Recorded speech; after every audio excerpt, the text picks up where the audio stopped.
Understanding, remove from the oven, a guide for English language learners. Hello everyone. Today, we're going to explore a common phrase you might encounter in English, especially if you love cooking or baking. The phrase is, remove from the oven. It sounds simple, but there's a lot to unpack here, and understanding it can really help in both daily conversations and following recipes. So, let's get started and dive into what this phrase means and how to use it correctly. The phrase, remove from the oven, involves two key actions: remove and from the oven. To remove means to take something away from a place or position. The oven refers to the kitchen appliance used for baking or roasting food.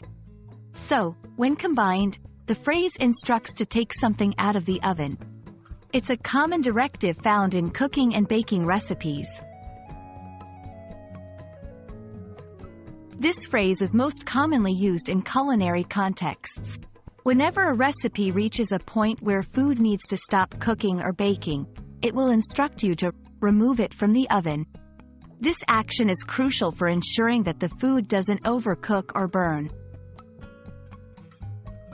Examples in sentences. Once the chicken reaches an internal temperature of 165 degrees Fahrenheit, remove it from the oven. After 25 minutes, remove the cookies from the oven and let them cool. Understanding this phrase is not just about following recipes. It's also about safety. The act of removing something from the oven requires care to avoid burns or accidents.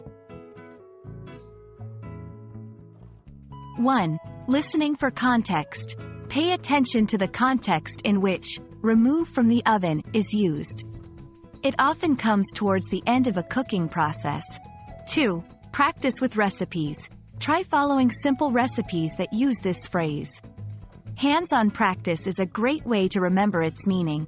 3. Safety first. Always use oven mitts or a towel when removing something from the oven to protect your hands from high temperatures.